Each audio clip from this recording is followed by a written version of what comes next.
ఒక్క కొడుకుని సార్. నేను కాకపోతే ఎవరు చూసుకుంటారు సార్ పేరెంట్స్ ని? సార్ 10 ఏళ్ల జీవితంలోనే నాకు 100 ఏళ్ల జీవితం చూపించింది సార్. ఇప్పుడు నీకు మీ పేరెంట్స్ కావాలా, నేను కావాలా? నేను కావాలంటే మీ పేరెంట్స్ ని మర్చిపో. సైకియాట్రిస్ట్ డాక్టర్ దగ్గరికి వచ్చాను, మీతో మాట్లాడుతా అన్నారు. మీతోని నేను ఎందుకు మాట్లాడాలి? వాళ్ళతో వాళ్ళెవరు? ఒక్క క్షణం అండి, కొంచెం టైం ఇవ్వండి ఒక్కసారి. ఏం కంప్లైంట్ చేశాడు ఇప్పుడు నా గురించి? వృద్ధాప్యంలో ఉండేటటువంటి తల్లిదండ్రులు కాపాడవలసినటువంటి బాధ్యత ఏకైక కొడుకు మీద ఉండదా అమ్మా? డబ్బులు ఇస్తామంటున్నాం కదండి. డబ్బులతో అన్ని కొనుక్కుంటారా సునీత గారు? ఏం మాట్లాడుతున్నారండి? సిటీ లైఫ్ లో ఈ రోజు రేపు ఎవరో ముసలోళ్ళు మేరేసుకుని ఎవరో తప్పమ్మా సునీత. ఆ ముసలోళ్ళకి వస్తే ఎన్ని చెయ్యాలండి? ఎన్ని చాకరీలు చేస్తే అవుతాయి అన్ని? అయ్యో, రేపొద్దున్న మనం కూడా అదే పరిస్థితిలోకి వెళ్తాం సునీత. మనం ఇక్కడితోనే ఆగిపోమండి. మేమంత త్యాగమూర్తులో కాదు, నేను మాకంత ఓపికలు లేవు. మీకు నమస్కారం. జీవితాంతం ఆ తల్లిదండ్రులు కొడుకుతో మాట్లాడకుండా ఎలా ఉండగలరమ్మా? ఏ కాలంలో ఉన్నారు మేడం మీరు? మీరు వాస్తవంలోకి రండి సార్. మేము బుద్ధి గడ్డి తిని నీ కాన్ఫరెన్స్ కాల్ కలపమన్నాం. నేనేం తక్కువడేం కాదు, మీ దగ్గర రావుడిలో నటించేస్తున్నాడేమో. ఈ రోజు నీకు గట్టిగా మేము మాట్లాడాలని అనుకుంటే కనుక అతన్ని ఇంటికి వచ్చాక పెన్నం మీద పెట్టి వేయించేస్తావని భయం మాకు. లేదో చెప్తున్నారు కదా, ఇరు ఎన్ని ఇంకేమన్నా ఉంటే చెప్పుకున్నారు. కాళ్ళ మీద పడి ఏడ్చి అప్పుడు రా, నీకు అప్పుడు ఉంది, నీకు ఇంట్లో రా, వచ్చాక చెప్తాను, ఇప్పుడు కాదు. వెల్కమ్ టు అందమైన జీవితం. నమస్తే కళ్యాణ్. నమస్తే జయ గారు. నమస్తే అమ్మా. కళ్యాణ్ గారు, హైదరాబాద్ నుంచి ఒక మెయిల్ వచ్చిందండి. అతని పేరు భాస్కర్. ఒక్క నిమిషం. ఈ ప్రోగ్రామ్కి అందమైన జీవితం అనేటటువంటి ఒక చక్కటి పేరు నామకరణం ఎవరు చేశారు? ఎలా వచ్చింది కాన్సెప్ట్? ఫస్ట్ జీకే గారు, గోపాలకృష్ణ గారు, నేను, మన క్రియేటివ్ హెడ్ ఆయన నేను డిస్కస్ చేసుకున్నాం. ఇలా చేస్తే బాగుంటుందేమో, ఒక చిన్న ఐడియా, జస్ట్ ఒక లైన్ ఫామ్ అయిందండి. వెంటనే మీకు కాల్ చేయటం, మనం ముగ్గురం కూర్చోవటం, మాట్లాడుకోవటం, కాన్సెప్ట్ డిజైన్ చేసేసుకున్నాం కదా. అల్టిమేట్గా మనకేంటి, మన జీవితం సాఫీగా అందంగా వెళ్ళాలనుకుంటాం. సో ఈ పేరు చాలా బాగా కనెక్ట్ అవుతుంది. ఇది చూద్దామా అన్నారు ఆయన. వెంటనే మన ఎండి గారు సుమన్ గారికి చెప్పటం, ఆయన కూడా సూపర్, గో హెడ్ అనేసారు. సో అలా అందమైన జీవితం స్టార్ట్ అయిందండి. చాలా సంతోషం అమ్మా. ఒక కాలర్ ఉన్నారండి, మనకు ఒకళ్ళు మెయిల్ చేశారు హైదరాబాద్ నుంచి. అతని పేరు భాస్కర్ అండి. ఉద్యోగం చేసుకుంటున్నారు, పెళ్ళయింది. సమస్య ఏంటంటే భార్యతో, తన ఫ్యామిలీతో, తన తల్లిదండ్రులతో, ఇటు భార్యతో మధ్యలో నలిగిపోతున్నాను. నేను ఎటు ముందుకు వెళ్ళలేకపోతున్నాను, వెనక్కి రాలేకపోతున్నాను. ఏం చేయాలో నాకు అర్థం కావట్లేదు. చాలా సెన్సిటివ్ విషయం ఇది. డాక్టర్ గారితో ఖచ్చితంగా నా విషయం గురించి మాట్లాడాలి అనే ఉద్దేశంతో మీకు మెయిల్ చేస్తున్నానని చెప్పి పెట్టాడండి అతను. నెంబర్ కూడా ఇచ్చారు, ఒకసారి కాల్ చేసేయమంటారా? పిల్లలు ఉన్నారమ్మా? పిల్లలు ఉన్నారు. హలో భాస్కర్ గారు. మేడం, ఎవరండి మీరు? నేను జయానండి, అందమైన జీవితం, సుమన్ టీవీ అందమైన జీవితం ప్రోగ్రామ్ నుంచి కాల్ చేస్తున్నాను. మేడం నమస్తే. మేడం నమస్తే అండి. మీరు మాకు మెయిల్ పెట్టారు, సో మీతో మాట్లాడదామనేసి కాల్ చేశాను. ఫ్రీ ఉన్నారా? మాట్లాడొచ్చు మేడం. రైట్. డాక్టర్ గారు కూడా ఉన్నారు. ఒక్కసారి మీ సమస్య ఏంటో ఒకసారి బ్రీఫ్గా చెప్తారా? తప్పకుండా మేడం. రైట్. నమస్తే భాస్కర్ గారు. నమస్తే. నమస్కారం సార్. చెప్పండి సార్, ఎవరిది సమస్య? సార్ సమస్య ఏంటంటే, ఎప్పుడైనా సరే మా పేరెంట్స్ పొరపాటున ఎప్పుడైనా మమ్మల్ని చూడాలని వస్తుంది సార్. వాళ్ళు పేరెంట్స్ ఎప్పుడైనా వచ్చినప్పుడు వాళ్ళని అసలు ఎట్లా అంటే రెస్పెక్ట్ కాదు కదా సార్, అసలు చాలా దారుణంగా చూస్తుంది సార్ వాళ్ళని. వాళ్ళు కూర్చున్నప్పుడు వాళ్ళ దగ్గర కూర్చొని, వాళ్ళ ఎదురుగా కూర్చొని కాలు మీద కాలేసుకొని కూర్చోవడం, వాళ్ళకి అట్లీస్ట్ ఏదైనా భోజనం పెట్టాలన్నా, టిఫిన్ చేయాలన్నా కూడా ఏంటమ్మా ఏమన్నా రెడీ అయిందా అంటే, లేదు అక్కడ ఉంది పెట్టుకోపోండి అని చెప్పి వాళ్ళని అమర్యాదగా మాట్లాడటము. అది ఎట్లా అంటే, మా పేరెంట్స్ వస్తే ఒకలాగా ట్రీట్ చేస్తున్నారు, వాళ్ళ పేరెంట్స్ వస్తే ఒకలాగా ట్రీట్ చేస్తున్నారండి. ఎంతసేపు నేను ఫోన్ లో మాట్లాడినా కూడా, ఈవెన్ మా పేరెంట్స్ దూరం ఉంటారు కాబట్టి అట్లీస్ట్ 2 days కోసారో 3 days కోసారో మనం కాల్ చేసుకొని మాట్లాడుకుంటాం కదా సార్, పేరెంట్స్ తో మాట్లాడుతుంటాము. సో అది తనకు నచ్చదు. అది ఎంతసేపు ఫోన్ మాట్లాడుతుంటే నీకేం అవసరం, ఊరికే ఎందుకు మాట్లాడతావు, ఇలాంటి క్వశ్చన్లు అండి. అంటే మా పేరెంట్స్ తో నాకు మాట్లాడుకునే స్వేచ్ఛ లేదా సార్? ఎందుకు అంటే మీ పేరెంట్స్ ఏమన్నా తెలిసి తెలియకుండా ఏమన్నా ఈ అమ్మాయిని ఏమన్నా అన్నారా? ఏమన్నా ఆ విధంగా ఏమైనా మనస్తాపం చెంది వాళ్ళ మీద ఒక శత్రుత్వం పెంచుకుందా? ఏంటి కారణం? పెళ్ళైన కొత్తలో ఏమైనా ఇన్సిడెంట్స్ జరిగాయా? అలాంటిది ఏం లేదు సార్. ఎందుకంటే పెళ్ళైన కొత్తలో మేము అంటే ఒక 1 week 10 days అక్కడ ఉన్నాం. పెళ్ళైన తర్వాత జాబ్ ఇక్కడ ఉంది కాబట్టి మళ్ళీ జాబ్ లో జాయిన్ కావాలి కాబట్టి ఏమంటే 1 week 10 days లో వచ్చేసాం. ఈవెన్ మా పేరెంట్స్ దగ్గర మేము వెళ్ళినా, లేకపోతే మా పేరెంట్స్ ఇక్కడికి రావడం వేళ్ళ మీద లెక్క పెట్టుకోవచ్చు సార్. మరి తన పేరెంట్స్ తో వాళ్ళతో మాట్లాడుకుంటూ ఉంటారా? తన ఇంటికి తను మాట్లాడుకోవచ్చు. కానీ నేను మాట్లాడితే మాత్రం ఎందుకు ఊరికే మాట్లాడము, వాళ్ళు ఎప్పుడైనా పొరపాటున ఎప్పుడైనా వస్తే వాళ్ళని వెళ్ళిపోయేటట్టుగా మాట్లాడము. మరి మీ పేరెంట్స్ ఇంటికి మీరు వెళ్ళటం కానీ లేదంటే పండగకో పబ్బానికో మీ ఇద్దరు కలిపి వెళ్ళటం అదేమైనా జరుగుతుందా? అది కూడా ఆగిపోయిందా? అది కూడా ఆగిపోయింది సార్. ఏంటంటే ఇప్పుడు ఎంతసేపు వాళ్ళ పేరెంట్స్, వాళ్ళ చుట్టాలు, వాళ్ళ ఫంక్షన్స్, ఎంతసేపు వీళ్ళ చుట్టాలు సైడ్ ఇటు సైడ్ పోవడమే తప్పించి మా చుట్టాలకు కానీ మా పేరెంట్స్ దగ్గరకు కానీ వెళ్ళడం కానీ అసలు జరగట్లేదు సార్. సరే అట్లయినా సరే వీళ్ళు నా వాళ్ళే, వీళ్ళు నాకు పేరెంట్స్ తో సమానం అని చెప్పేసి నేను అట్లయినా సరే అందరూ మన వాళ్ళే అని చెప్పి నేను కలుపుకోపోయేవాడిని సార్. కానీ ఇటు వరకు వచ్చేసరికి ఏంటంటే అవసరం లేదు. 10 years నుంచి ఇదే పద్ధతి అండి, లేకుంటే మధ్యలో మారారు ఆవిడ ఇట్లా? మొదటి నుంచి ఇదే ధోరణండి. ఎట్లా అంటే ఎందుకు ఇంకా ఎట్లా అంటే పీక్స్ కి వెళ్ళిపోతుంది మేడం. మీరు ఎప్పుడైనా చెప్పారండి? ఎప్పుడైనా వాదన జరిగిందా ఈ విషయానికి సంబంధించి? మాట్లాడుకున్నారా కనీసం? ఈ విషయం గురించి ఎప్పుడు టాపిక్ వచ్చినా మాకు పెద్ద వార్ జరుగుతుంది మేడం. మాకు వార్ జరగడము, తను వారం 10 రోజులు మాట్లాడకపోవడము. ఎవరు కాంప్రమైజ్ అవుతారండి? లాస్ట్ కి నేనే కాంప్రమైజ్ అవ్వాల్సి వస్తుంది మేడం. ఇటు పోయి మళ్ళీ కాంప్రమైజ్ అవ్వాలి. కానీ ఇప్పుడు కాంప్రమైజ్ అయ్యే ఓపిక లేదు మేడం నాకు ఇంకా. అంటే బహుశా ఇప్పుడు భాస్కర్, ఇప్పుడు అమ్మ నాన్నకి సంబంధించినటువంటి అంశం ప్రతిరోజు మీరు మాట్లాడుకోవాల్సినటువంటి అవసరం లేదు కదా. ఆ ఇష్యూ కాకుండా మిగతా అన్ని ఇష్యూస్ లో మీ ఇద్దరు అన్యోన్యంగానే ఉంటారా? మిగతాదంతా బాగానే ఉంటుంది. రీసెంట్ గా ఒక చిన్న విషయం అండి. మా పేరు మార్నింగ్ వాష్రూమ్ లో ఉండగా కాల్ వస్తే తను కాల్ కట్ చేశారండి. నేను చూసుకోకుండా రెగ్యులర్ షెడ్యూల్ లో పడిపోయి ఆఫీస్కి వెళ్ళిపోయాను. మళ్ళీ నా వర్క్ చేసుకున్న తర్వాత సాయంత్రం నాకు కాల్ వచ్చిందండి. మళ్ళీ సాయంత్రం కాల్ వచ్చి కాల్ లిఫ్ట్ చేస్తే, ఏంట్రా నువ్వు ఇలా కాల్ లిఫ్ట్ చేయలేదు, మార్నింగ్ ఇలా జరిగింది, నాన్నకి బీపీ షుగర్ అంతా డౌన్ అయిపోయింది, స్ట్రోక్ రావడం జరిగింది, హాస్పిటలైజ్ అయినారు అని చెప్పి నాకు మళ్ళీ ఈవినింగ్ నాకు కాల్ చేస్తే తెలిసిందండి. ఎందుకంటే మార్నింగ్ కాల్ చేశారని చెప్పారు. నేను ఆ కాల్ చేశారని చెప్పారు, మా వైఫ్ కూడా చెప్పలేదండి. అక్కడ బానే ఉన్నారు నాన్నగారు? ఇప్పుడు వెల్ అండ్ గుడ్ అండి. ఇప్పుడు అక్కడ అక్క వాళ్ళు కొంచెం దగ్గరలో ఉంటారు కాబట్టి వాళ్ళు వెళ్ళి చూసుకున్నారు. వాళ్ళు ఈ టైంలో ఆడపిల్లలు, ఈ టైంలో మా అక్కలు వెళ్ళారు, వాళ్ళ హస్బెండ్స్ వాళ్ళ డ్యూటీలో ఉన్నారు. ఆడపిల్లలు ఈ టైంలో అసలే కోవిడ్ సిచ్యువేషన్ లో వాళ్ళని తీసుకెళ్లారు రావడం ఎంత ఇబ్బందిగా ఉంటుంది. అదే కనుక నా వైఫ్ నా కాల్ వచ్చింది అని ఒక మాట చెప్పుంటే నేను ఏదో ఒక రకంగా కాల్ మాట్లాడి ఫ్రీడమ్ లో మాట్లాడైనా ఏంటి ఎమర్జెన్సీ అని చెప్పి మాట్లాడి నేను హాస్పిటల్ కి సాయంత్రం లోపు మధ్యాహ్నం లోపు వెళ్ళిపోయేవాడిని కదా సార్. ఎంత ప్రాబ్లం అయిపోయింది సార్. నేను ఉన్న ఒక్క కొడుకుని సార్, నేను కాకపోతే ఎవరు చూసుకుంటారు సార్ పేరెంట్స్ ని?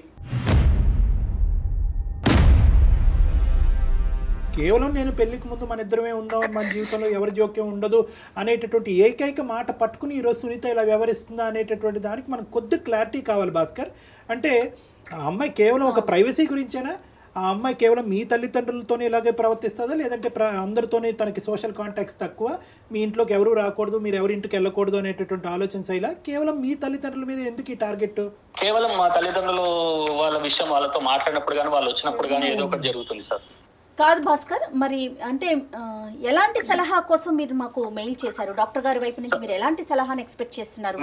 మెయిన్ ఇష్యూ ఎక్కడ వచ్చిందంటే మేడం, ఇప్పుడు మా పేరెంట్స్ ఇలా జరిగిందని చెప్పేసి ఆ రోజు ఈవినింగ్ వచ్చి గొడవపడడం జరిగింది మేడం. నాకు చెప్పలేదు, ఎందుకు నువ్వు ఇలా కాల్ కట్ చేయడం జరిగిందని చెప్పేసి ఆ రోజు చాలా పెద్ద గొడవ జరిగింది మేడం. సో అంత గొడవ జరిగేసరికి తను డిసిషన్ ఏమొచ్చేసింది అంటే, ఇప్పుడు నీకు మీ పేరెంట్స్ కావాలా నేను కావాలా? నేను కావాలి అంటే మీ పేరెంట్స్ ని మర్చిపో, నాకు విడాకులు ఇచ్చేసేయండి. అంటే ఇంతకు మించి మీరు మీ పేరెంట్స్ దగ్గర నుంచి దూరంగా ఉండటం ఏంటి భాస్కర్? ఇప్పుడు వాళ్ళు మీ ఇంటికి రాంది లేదు, నువ్వు వాళ్ళ ఇంటికి పోలేదు, ఆఖరికి ఒక మాట సాయం లేదు, ప్రాణాల మీదకి వచ్చినా ఫోన్ కాల్ ఎత్తే పరిస్థితి లేదు. ఇంతకంటే తెగదెంపులు ఏం కావాలి? ఆల్రెడీ ఎవ్రీథింగ్ అయినట్టేగా 10 సంవత్సరాల్లో, ఇంకా ఏం కావాలంటే ఆవిడకి? అంటే ఇప్పటి నుంచి మీరు కాల్స్ కూడా మాట్లాడదు ఇంక ఇప్పటి నుంచి. ఇప్పుడు వరకు కంట్రోల్, ఇప్పుడు కమిట్మెంటా? ఇప్పుడు అలాగే అనిపిస్తుంది సార్. అంటే దాని అర్థం ఏంటో నాకు అర్థం కావట్లేదు సార్. ఇదేదో ఒక సైడ్ ఆఫ్ ది కాయిన్ మేము చూస్తున్నట్టు నాకు అనిపిస్తుంది. ఖచ్చితంగా ఈ ఇష్యూలో అయితే మాత్రం మీ భార్యమణితో మాత్రం మాట్లాడవలసినటువంటి అవసరం ఉంది. ఆవిడ వర్జన్ ఏంటి అన్నది తెలుసుకోవాల్సిన అవసరం ఉంది. ఎందుకంటే ఏ కారణం లేకుండా వృద్ధాప్యంలో ఉన్న పెద్ద వయసులో ఉన్న ఇద్దరు మనుషుల్ని అసలు ఏ కనికరం, మానవతా దృక్పథం లేకుండా దూరం పెట్టే ఆలోచన ఒక స్త్రీకి ఎందుకు ఉంటుంది అన్నది మనం తెలుసుకోవాలి. అంటే అవకాశం ఉంటే 10 ఏళ్ల జీవితంలోనే నాకు 100 ఏళ్ల జీవితం చూపించింది సార్. ఆమె గయాలతనం అట్లా ఉంటుంది. ఆమె నోట్లో నోరు పెట్టకపోతే ఎంత బాగుంటే అంత దూరం ఉంటే అంత మంచిగా ఉంటుంది సార్. కాదండి, తను ఏం చేస్తుంటారు? హౌస్ వైఫ్ అయినా? తను జాబ్ చేస్తారు మేడం. ఒకసారి ఏమన్నా మాట్లాడొచ్చా భాస్కర్? సార్ నేను ప్రయత్నం చేస్తాను సార్. నేను ఒకసారి కాల్ కలుపుతాను, మీరు కూడా ఒకసారి మాట్లాడండి సార్ తనతో. పర్వాలేదా? నో ప్రాబ్లం కదా? అంటే జస్ట్ అసలు ఆవిడ వర్షన్ ఎలా ఉందని తెలుసుకోవటం కోసం. ఓకే సార్, కలపండి. ఏంటి డాక్టర్ గారు? అంటే మనం ఇప్పుడు అతను కావాలి, అతన్ని కని పెంచి ఇక్కడ దాకా తీసుకొచ్చిన తల్లిదండ్రులు వద్దా? రేపొద్దున్న మరి మన పిల్లలకి మనం ఏం చెప్తాం? అంత దూరం ఆలోచించరు కదా, ఇక్కడే స్టోరీ. తాత చిప్ప తరతరాలు అంటారు. హలో హలో, ఏం చేస్తున్నావు? ఏదో చేస్తున్నాను. ఏంటి ఇప్పుడు? ఏం చెప్పండి. పిల్లలు ఏం చేస్తున్నారు? ఆన్లైన్ క్లాసులు జరుగుతున్నాయి కదా, కూర్చున్నారు అక్కడ. వాళ్ళు తెలుసు కదా, మళ్ళీ నన్ను అడుగుతావేంటి? అయ్యో ఏంటి, ఎందుకు చేసావు? చెప్తాను సరే. నేను ఇక్కడ సార్ని డాక్టర్స్ దగ్గరకు వచ్చాను, సైకాట్రిస్ట్ డాక్టర్ దగ్గరకు వచ్చాను. మన సమస్య గురించి ఒకసారి సార్ కూడా మీతో మాట్లాడుతా అన్నారు. మీతోని నేను ఎందుకు మాట్లాడాలి వాళ్ళతో? వాళ్ళెవరు? నాకేం సంబంధం వాళ్ళతోటి? నువ్వు వెళ్ళవు, నువ్వు విను. నువ్వు వాళ్ళు ఏం చెప్తారో నువ్వు విను. కాదమ్మా, కాదు సునీత గారు. ఓకే, ఆ నలుగురిని చేరేస్తున్నావు అన్నమాట ఇప్పుడు. అయ్యో సునీత గారు ఏంటో వినుకాస్తా నువ్వు. కదమ్మా, ఒక్క సెకండ్ అమ్మా. అమ్మ సునీత, నమస్తే అమ్మ. నా పేరు డాక్టర్ కళ్యాణ్ చక్రవర్తి అమ్మ. నేను మానసిక వైద్య నిపుణుడిని ప్లస్ రిలేషన్షిప్ కౌన్సిలర్ని. నాతో పాటు జయ గారు కూడా ఉన్నారు, సీనియర్ యాంకరు. అంటే ఏంటండి చెప్పండి, ఏంటి ఇప్పుడు? ఏం వినాలి నేను ఇప్పుడు? అమ్మ నీ జీవితం సునీత గారు, మీతో మేము ఏం మాట్లాడలేదండి. అప్పుడే మీరు ఏం వినాలి అనే ప్రశ్న వేసేస్తున్నారు. ఒక్క క్షణం అండి, కొంచెం టైం ఇవ్వండి ఒక్కసారి. చెప్పండి. కాదు సునీత గారు, ఏదో చిన్న డిస్టర్బెన్స్ నడుస్తోందని చెప్పి భాస్కర్ గారి ద్వారా మాకు తెలిసింది. అంటే మేము మధ్యలో వచ్చే ప్రయత్నం కాదు, కానీ అసలు జరిగిన సమస్య ఏంటి, ఎక్కడ మీరు హట్ అవుతున్నారు అనే కోణం తెలుసుకుందామని అంతే. ఎవరిని కూడా కించపరిచేటటువంటి ఉద్దేశం కానీ ఎవరి వైపు వేలెత్తి చూపెట్టేటటువంటి ఉద్దేశం కాదు. భాస్కర్ గారు ఏంటంటే మనస్తాపం చెంది 10 సంవత్సరాలు మా జీవితంలో ఒక ప్రాబ్లం వచ్చిందండి. కంటిన్యూస్ గా అది నడుస్తూనే ఉంది. ఏం చెప్పుకున్నాడు ఆయన మీ గురించి? నా గురించి మీ దగ్గర నాకు తెలియదు కదా. ఏం కంప్లైంట్ చేశాడు ఇప్పుడు నా గురించి? కంప్లైంట్ కదమ్మా, అన్ని విషయాల్లో మా భార్య పర్ఫెక్ట్ అండి. ఎక్కడ వేలెత్తి చూపేది లేదనే చెప్పారమ్మా మీ గురించి. మా అమ్మ నాన్న విషయం వస్తే కనుక అగ్గిలం మీద గుగ్గిలం అవుతుందండి. ఫోన్ లేదు, కాంటాక్ట్ లేదు, ఇక్కడికి వెళ్ళటం లేదు, అక్కడి నుంచి ఇక్కడికి రావటం లేదు. వాళ్ళ తల్లిదండ్రులకు సంబంధించినటువంటిది ఒక న్యాయం, మా తల్లిదండ్రులకు సంబంధించినటువంటి ఒక న్యాయం. ఆడ పేరెత్తితే నేను ఎందుకు మండిపడతానండి? ఈయన ఏం చేశాడో మీకు తెలియదు, నా గురించే చెప్తే. నేను చేసేది, నేను మాట్లాడేది మీ అందరికీ కనపడతాను ఇప్పుడు కూడా. నాకేదో చెప్తామని చూస్తున్నారు. అందు గురించే ఈ కాల్ చేసాం. నీ వర్జన్ వినాలనే ఉద్దేశం. నువ్వు కోపంగా ఉన్నావు, గట్టిగా మాట్లాడుతున్నావు, మేమేమి అది తప్పుగా భావించట్లేదు. మీ మనసు మీకు ఉన్నటువంటి టెన్షన్స్ మీకున్నాయి. కానీ దయచేసి ఒక 2 నిమిషాలు ఇతను ఈ విధంగా ఎందుకు మాట్లాడాడు అన్నది మీ వర్జన్ చెప్పండి అమ్మా. ఏమయ్యా ఇప్పుడు నువ్వేం చెప్పావు? అప్పుడు నువ్వు పెళ్ళప్పుడు నువ్వేం చెప్పావు చెప్పు. మన ఇద్దరమే ఉంటాము, ఎవరు ఉండరు, ఇన్ని ప్రేమగా చూసుకుంటాను అని చెప్పావా లేదా అప్పుడు? మరి ఇప్పుడేమో 10 కూడా అవ్వకుండానే నువ్వు మళ్ళీ ఆళ్ళు తీసుకొచ్చి నన్ను ఎత్తి మీద ఎత్తానంటే నేనేం చేయాలి? నేను ఊరికే కూర్చున్నానా? పొద్దున్నే ఆరోగ్యం వాళ్ళకి ఇప్పుడు ఆరోగ్యం బాగాలేదు. వాళ్ళని చూసుకోవడానికి వాళ్ళ కొడుకు కాకపోతే ఎవరు చూసుకుంటారు వాళ్ళని? ఆరోగ్యం బాగాలేకపోతే అక్కడ ఎలా వదిలేస్తారు వాళ్ళని? ఎవరో ఒకరు చూసుకుంటారు. మనుషులు పెట్టు. ఇప్పుడు నేను ఇక్కడికి తీసుకొస్తే నేను మాత్రం ఎక్కడ చూస్తాను?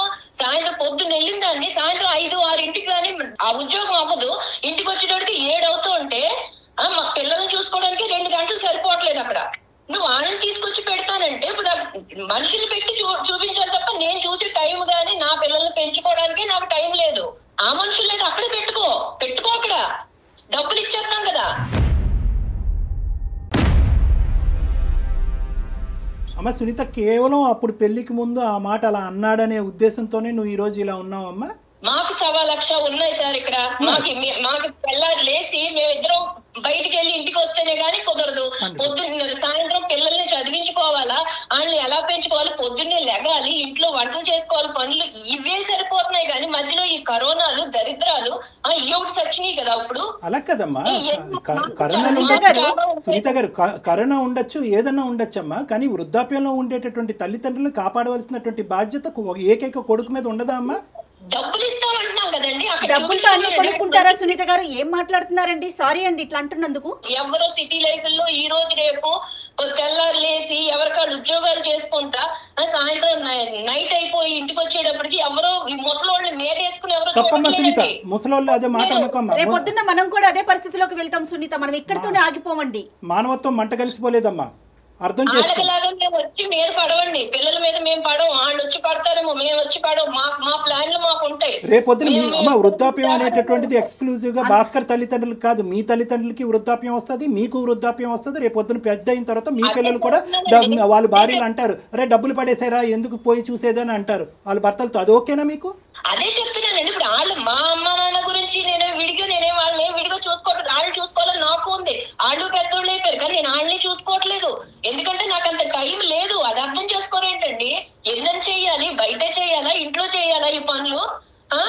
ఈయన వచ్చేసి ఆయనకేమో ఇంట్లో పనులు ఏముండవు, బయట పనులు ఆయనతో సమానంగా నేను చేస్తున్నాను. ఆ ముసలోళ్ళకి వస్తే ఎన్ని చెయ్యాలండి, ఎన్ని చాకరీలు చేస్తే అవుతాయి ఎన్ని? వచ్చి కూర్చుంటే అయిపోయింది అనుకుంటున్నారా? కానీ మీరు ముసలోళ్ళు అనే ఆ పదాన్ని మాత్రం ఆపుకోలేకపోతున్నారండి సునీత గారు. అది వినటానికి కూడా చాలా బాధ అనిపిస్తుందమ్మా. ఉన్నప్పుడు ఆరోగ్యంగా ఉన్నప్పుడు వేరే వాళ్ళు లేందే మీ భర్త వచ్చారా, లేకుంటే మీ తల్లిదండ్రులు లేందే మీరు వచ్చారా? ఒక్కసారి ఆలోచించండి. ఏ కాలంలో ఉన్నారు మేడం మీరు?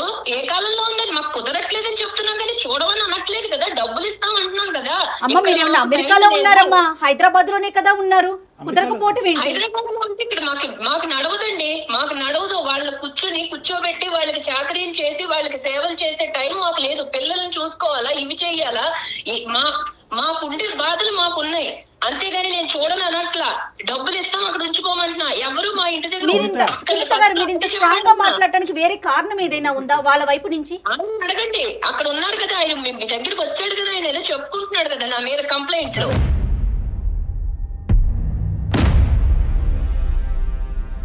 సునీత నీకు చేసింది ఏంటంటే ఈ విధంగా కేవలం వృద్ధాప్యంలో ఉండేటటువంటి వ్యక్తులకి పోషించడానికి మాకు టైం లేదన్నది ఒక్కటే కారణమా? లేదంటే వీళ్ళ తల్లిదండ్రులు ఏమన్నా నీకు తప్పుగా ప్రవర్తించారా, ఇబ్బంది పెట్టారా? ఇప్పుడు ఈయన తక్కువడేం కాదండి, ఈయనేం తక్కువడేం కాదు. మీ దగ్గర రావుడిలో నటించేస్తున్నాడేమో. ఈయనేం తక్కువడేం కాదు. వెళ్ళి 4 రోజులు అక్కడ ఉంటే వాళ్ళ అన్న కొంచెం ప్రేమగా ఉంటే చాలు, ఇక్కడికి వచ్చి మళ్ళీ వారం రోజులు నాతో మాట్లాడు. మరి నాకెలా ఉంటుంది? నేను అన్ని వదిలిపెట్టుకుని వచ్చాను కదా, నాకు మాత్రం ఇంకెవరన్నా ఉన్నారా? ఈయన పిల్లలే కదా, తెల్లారులేసి ఏళ్ళ కోసమే కదండి మేము కష్టపడేది. నువ్వు ఆన్ చేసిన రేడియో ఆగట్లేదు ఇది కాదమ్మా సునీత. ఇప్పుడు ఇక్కడ మాకు భయం ఏమీ లేదు. ఈ రోజు నీకు గట్టిగా 1 ఇంచు ఎక్కువగా మాట్లాడాలి అనే ఉద్దేశంతో మేము మాట్లాడాలని అనుకుంటే కనుక అతన్ని ఇంటికి వచ్చాక పెన్నం మీద పెట్టి వేయించేస్తామని భయం మాకు. ఇప్పుడు నన్నేదో నేనేదో కొత్తగా ఈ లోకంలో నేను ఒక్కదాన్ని ఏదో అన్నట్టు మీ అందరూ కలిపి నాకు జడ్జిమెంట్ ఇస్తున్నారు కదా. ఎలాగో ఉంది, రమ్మనండి చూస్తాం ఇవన్నీ. నాకు ఇప్పుడే చెప్తున్నారు, మేమంత త్యాగమూర్తులో కాదు, మాకంత ఓపికలు లేవు. మీకు నమస్కారం. మాకు నమస్కారం పెట్టక్కర్లేదు. నువ్వు చెప్పుకో, ఏం చెప్పుకుంటావు చెప్పుకో. ఇప్పుడు వాళ్ళందరూ ఏదో చెప్తున్నారు కదా, ఏం చెప్పుకుంటావు చెప్పుకుని వాళ్ళ కాళ్ళ మీద పడి ఏడ్చి అమ్మా సునీత, చదువుకున్న దానివి, సమాజం తెలిసిన దానివి, 2 పిల్లల యొక్క తల్లివి, నువ్వు నిజంగా ఇలా మాట్లాడుతున్నావు అంటే, ఇంత మూర్ఖత్వంగా మాట్లాడుతున్నావు అంటే కనుక నమ్మలేకపోతున్నావు. నీ బాధ ఏంటమ్మా? నీ బాధ ఏంటి అన్నది నువ్వు ఇంకా చెప్పలేకపోతున్నావు. ఒకే పాయింట్ ఏంటంటే కనుక అక్కడికి వెళ్ళి నా భర్త కనెక్ట్ అయిపోయి వారం రోజులు నాతో మాట్లాడ్డాను అంటున్నావు. వారం రోజులు నీతో మాట్లాడకపోతే ఉండలేనటువంటి నువ్వు జీవితాంతం ఆ తల్లిదండ్రులు కొడుకుతో మాట్లాడకుండా ఎలా ఉండగలరమ్మా? నీకు అర్థం కాదా? పెళ్లి చేశారు కదా, పెళ్లి చేయకుండా ఉండాల్సిందండి. అప్పుడు మా సంస్కృతులు మాకు ఉన్నాయి.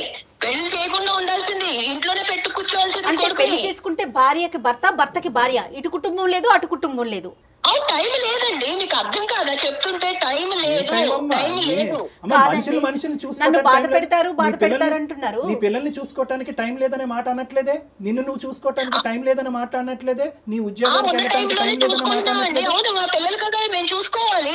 మా పిల్లలు చిన్నపిల్లలు కాబట్టి మేము చూసుకోవాలి. వాళ్ళ చదువులు చెప్పించాలి. వాళ్ళు రేపు పొద్దున కాళ్ళ మీద నిలబడ్డాక మేము వెళ్ళి వాళ్ళ మీద కూర్చోకూడదు కదా. ఇంతేనమ్మా మానవ సంబంధాలు. ఎవరిని వాళ్ళు పోషించుకుని వాళ్ళ పిల్లల్ని చూసుకోవటమే మానవ సంబంధాల. మన అవసరం తీరిన తర్వాత తల్లిదండ్రులను తీసుకెళ్లి ఓల్డేజ్ హోమ్స్ లోని వృద్ధాశ్రయాలు పడేయటమైనా. ఇందుకేనమ్మా ఉమ్మడి కుటుంబాలు నాశనం అయిపోతున్నాయి. ఇందుకే ఉమ్మడి కుటుంబాలు నాశనం అయిపోతున్నాయి. మీరు వాస్తవంలోకి రండి సార్, చెప్పుకోవడానికే బాగుంటాయి ఉమ్మడి కుటుంబాలు. వాస్తవంలో మీరు మాట్లాడితే అప్పుడు మీకు తెలుస్తుంది. డబ్బులు పడేస్తే అన్ని కొనుక్కోవచ్చు అని అనుకోద్దమ్మా సునీత. డబ్బులు పడేస్తే అన్ని కొనుక్కోవచ్చు అన్నది రానున్న రోజుల్లో నీ స్థానాన్ని ఆలోచించలేకపోతున్నావు కాదు. మేము బుద్ధి గడ్డి తిని నీ కాన్ఫరెన్స్ కాల్ కలపమన్నాం. ఇప్పుడు మాకు అయిపోతుంది ఇక్కడ.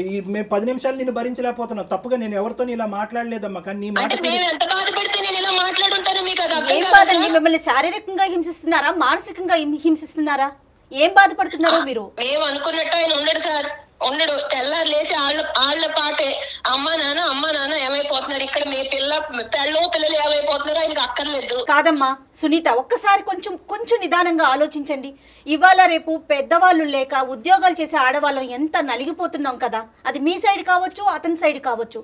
ఒక పెద్దవాళ్ళు అమ్మో అమ్మమ్మో నాయనమ్మో ఎవరన్నా ఒకరుంటే రేపొద్దున మన పిల్లలకి ఆసరా కాదు. మాకు ఎక్స్ట్రా పని తప్ప వాళ్ళ వల్ల మాకు ఉపయోగం లేదు. అసలు ఒక్క నిమిషం 1 మినిట్ కూడా ఈ రోజు నుంచి నెక్స్ట్ రోజు గురించి ఆలోచించలేకపోతున్నాము. నీకు broad minded thinking, futuristic thinking లేదు. సారీ, నిన్నేమి నిందించట్లేదు, కానీ ఒక్క మాట నా బాధ కూడా మీరు అర్థం చేసుకుని చెప్పుంటే బాగుండేది. మీకు ఆయన ఏం అదే చెప్పాడో కదమ్మా, నా మీద తెలీదు. అదే కదా తల్లి. భాస్కర్ ఫోన్ చేసినప్పుడు ఏంటయ్యా ఇలా మాట్లాడుతుంది, ఒక ఆడది అలాగే ఎక్కడో ప్రవర్తించేటటువంటి దానికి దాఖలాలే లేవు అని చెప్పి పొగుడుతున్నాడు నీ భర్త, నీ గురించి అన్ని ఇష్యూస్ లో బాగుందండి ఇది అది అని చెప్పి. నీ నోటి ద్వారానే ఈ రోజు నువ్వు నీ జీవితాన్ని చండాలం చేసుకున్నావు. ఇప్పటి వరకు నీ మీద మాకు ఎటువంటి నెగిటివ్ ఇంప్రెషన్ బాధ చెప్పుకుంటే మీకు అలా అనిపిస్తుంటే నేనేం చేయలేను కదా. నా బాధ ఇది నా బాధ. ఈ మనిషి మీ ఇంట్లోంచి వాళ్ళ తల్లిదండ్రులు బాగోగులు తెలుసుకోవటం గురించి దొంగతనంగా ఫోన్ మాట్లాడవలసిన అవసరం ఏముందమ్మా? అతను నిజం చెప్తున్నాడు, అబద్ధం చెప్తున్నాడు, పోనీ దీనికన్నా చెప్పు. అవునండి, వాళ్ళు మాట్లాడుకునేది ఏంటనుకుంటున్నారు? నా గురించి చెప్పుకోవడమే తప్ప వాళ్ళు మామూలుగా మాట్లాడుకోరు సార్. నేను ఎందుకు ఊరికే వద్దంటాను, ఎందుకు చెప్తాను? దాంట్లో ఒకటి జరిగేవి ఏంటంటే ఇక్కడ నేనేం చేస్తున్నాను, నా గురించి కంప్లైంట్లు చెప్పడమే అతనికి పని, వేరే పని ఏమీ లేదు. అక్కడి నుంచి వాళ్ళు చెప్పినట్టు ఈయన నడుచుకుంటాడు ఇక్కడ. మీకేం తెలుసు ఎన్ని? అదే ఉద్దేశంతో మొన్న ఫోన్ కాల్ కట్ చేసావు. అతని ప్రాణాల మీకు వచ్చుంటే అమ్మా, పెద్ద ఆయన ప్రాణాల మీకు వచ్చుంటే ఈ రోజు నాకేం తెలుసండి వాళ్ళు ఎందుకు చేశారో నాకేం తెలుసు. రోజు ఈ చర్చా కార్యక్రమాలు పెట్టుకుంటారని నేను కట్ చేశాను, అంతేగాని అడుగుంట్లో పోలేదని నాకు తెలుసా? తెలిస్తే కట్ చేస్తానా? కాదా మరి ఆ పెద్దానికి ఏమైనా జరుగుంటే, దగ్గరలో ఆడపిల్లలు ఉన్నారు కాబట్టి హాస్పిటల్ ఏం జరగదులేండి, ఎప్పట్లో ఏం జరగదు. దివ్య భవిష్యవాణి ఏదో అంటారు, అన్ని ఉన్నట్టున్నాయమ్మా నీ దగ్గర అన్ని. అమ్మా ఐఎమ్ సారీ అమ్మా, జీవితం అంటే ఇది కాదమ్మా. భాస్కర్, ఇంకా సేపు మేము మాట్లాడితే నీ సిచ్యువేషన్ ఇంకా డిటీరియేట్ అయ్యేటట్టుంది. అందమైన జీవితం యొక్క పర్పస్ ఏంటంటే ఉన్న స్థితిని అలాగన్నా ఉంచాలి, లేదంటే కరెక్ట్ చేయాలి. ఉన్న స్థితిని దిగ్గజార్చేటటువంటి ఉద్దేశం మాకు లేదు. పెనం మీద నుంచి పొయ్యిలో పడే పరిస్థితిని మేము తీసుకురాం మిమ్మల్ని. సారీ అండి సునీత గారు, సారీ అమ్మా. ఏం చెప్తారు వాళ్ళు ఏదో చెప్తున్నారు కదా, ఎన్ని ఇంకేమన్నా ఉంటే చెప్పుకున్నారు, కాళ్ళ మీద పడి ఏడ్చి అప్పుడు రా, నీకు అప్పుడు ఉంది, నీకు ఇంట్లో రా, వచ్చాక చెప్తాను, ఇప్పుడు కాదు చెప్తాను రా పని అప్పుడు. భాస్కర్ సార్, ఇదే సార్ తన వర్షన్. దీన్ని వర్షన్ అంటారయ్యా, దీన్ని వర్జన్ అంటారా?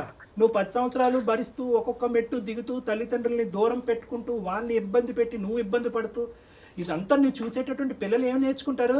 రైట్, ఓకే, అమ్మకి నాన్నకి కూడా ఇదే సినిమా చూపెడదాం రానున్న రోజుల్లో అని చెప్పి నీ కొడుకులు అనుకోరా? సార్, పెళ్ళైనంత మాత్రాన మొత్తం అంతా పూర్తిగా భార్యకు లొంగి ఉండాలా సార్? ఆ ప్రశ్న మీరు ఇప్పుడు కాదండి, 10 ఏళ్ల క్రితం మాట్లాడాల్సిన ప్రశ్న ఇది. 10 ఏళ్ళండి భరించేది. Starting trouble, ending trouble. Starting trouble ని సెట్ చేసుకోకపోతే ఎండింగ్ ట్రబుల్. కళ్యాణ్ గారు అసలు ఆవిడ వర్షన్ ఏంటండి? ఎటువైపు ఆలోచించట్లేదు తను.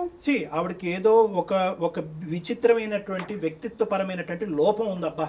పర్సనాలిటీ డిసార్డర్స్ అంటారు వీటిని. ఏం చేయమంటారు సార్? నాకు ఒక మంచి సొల్యూషన్. అంటే ఎలాంటి డెసిషన్ తీసుకుందాం అనుకుంటున్నారు భాస్కర్ మీరు? నేను కావాలంటే వాళ్ళని వదిలేయండి. ఓకే, తన వర్షన్ కాదు, ఇక్కడ కూడా మీరు తన వర్షనే చెప్తున్నారు. మీ వర్షన్ చెప్పండి. ఇక నేను భరించలేను మేడం. నేనైతే వదిలేద్దామని డిసిషన్ తీసుకుందాం అనుకుంటున్నాను. విడిపోవాలనేటటువంటి ఉద్దేశంతో మేము చెప్పట్లేదు, కానీ అది నిజంగా మీరు చేసి చూపెట్టాలి. అంటే నేను ఇంకా భరించలేకపోతున్నాను అనేటటువంటి దానికి యాక్షన్ ప్లాన్ కావాలి. ఇక్కడ తల్లిదండ్రుల్ని కాపాడుకోవటం అనేది మీ బాధ్యత. రేపొద్దున మీ పిల్లల్ని మిమ్మల్ని చూస్తారా చూడరా అనేటటువంటి అంశం తర్వాత పెట్టండి. మీ తల్లిదండ్రులు మీకేం అన్యాయం చేయలేదు, మీకేమీ తక్కువ ఇవ్వలేదు. మీ తల్లిదండ్రులు ఎప్పటికీ కూడా మమకారం ప్రేమతోనే మిమ్మల్ని ఇప్పటి వరకు పెంచి పోషించారు. పెళ్ళి అనేటటువంటి ఈ అంశం వాళ్ళ జీవితానికి ఒక శాపం కింద మారిపోయింది. కాబట్టి వాళ్ళని కాపాడుకునేటటువంటి ప్రయత్నంలో మీ ఆవిడికి ఒక గట్టిగా బుద్ధి చెప్పేటటువంటి ప్రయత్నం చేయండి. అంటే కొట్టండనో తిట్టండనో హింస పెట్టండో అని చెప్పట్లేదు. నేను మా తల్లిదండ్రులకు స్థానం లేనటువంటి నా జీవితంలో నీకు కూడా స్థానం లేదు అనేటటువంటి వార్నింగ్ ఇచ్చి మీ పిల్లలతో పాటు మీరు దూరంగా ఉండేటటువంటి ప్రయత్నం చేయండి. సో ఒక్కసారి బెదిరించమంటారా? అంటే దాన్ని బెదిరింపు అంటారా, లేదంటే ఒక విధమైనటువంటి ట్రీట్మెంట్ అంటారా అనేది మీకు వదిలేస్తున్నాను. అంటే ఆవిడకు ఒక శిక్ష పడాలి. శిక్ష పడాలి అంటే కనుక కుటుంబం అనేటటువంటిది ఎప్పుడు కూడా నీ చెప్పు చేతల్లో నీ కాళ్ళ కింద చెప్పులాగే ఉంటారు అని అనుకోవద్దు. నాకు ఒక అహంకారం ఉంది, నేను ఒక మగాడిని, నేను ఒక ఇద్దరు తల్లిదండ్రులకు ఒక కొడుకుని, నేను మగాడిని అనేటటువంటి ఆలోచనతో, అంటే మగ ఆడిన అనేటటువంటిది నేను వ్యత్యాసం చేయట్లేదు, కానీ ఆవిడకి ఈ యాంగిల్ చూపెట్టాలి అంటే, మీ విలువను తెలియజేయమంటున్నారు. మీ విలువను తెలియాలి అంటే కనుక దూరంగా ఉండి కొంతకాలం మీరు లేనటువంటి లోటునే ఆవిడకి అర్థమయ్యేటటువంటి విధంగా చూపెట్టండి. అంటే మళ్ళీ ఆవిడ మాట తీరు చూడండి, ఏ విధంగానూ కాంప్రమైజ్ కాదాయే. కాన్ఫరెన్స్ కాల్ సునీత కలపమన్నాం, అక్కడి నుంచి అసలు వాళ్ళ తల్లిదండ్రులు కలిపి ఉంటే కనుక వాళ్ళు కొడుకుని దూరం చేసుకుని ఎంత బాధపడుతున్నారో అక్కడ అసలైన వర్జన్ తెలిసి. నాకు ఇంకొక విషయం ఏమనిపించిందో చెప్పనండి, సునీత తల్లిదండ్రుల పెంపకం ఎంత అధ్వానంగా, అంటే ఒక తల్లిదండ్రుల పెంపకం గురించి మనం ఇంత ఓపెన్గా చెప్పుకోకూడదు, కానీ ఆవిడకి ఏం విలువలు నేర్పించారండి? వాళ్ళు ఏమైనా చెప్పడానికి ట్రై చేశారా భాస్కర్? ఒక లాస్ట్ క్వశ్చన్, వాళ్ళు మీ అత్తగారు సునీతకి ఏమైనా చెప్పడానికి ట్రై చేశారు? అలాంటివి చాలా జరిగాయి సార్, చాలా జరిగాయి. అవి అప్పటికి అవి అంతవరకే ఉంటాయి సార్, మళ్ళీ తర్వాత సేమ్. రైట్ భాస్కర్, ఒక్కసారి డాక్టర్ గారు చెప్పింది ఆలోచించండి, త్వరపడండి, మంచి నిర్ణయం తీసుకోండి. Thank you madam. చక్కని డెసిషన్ తీసుకోండి, చక్కగా ఉండండి. Thank you sir. All the best Bhaskar. Thank you sir.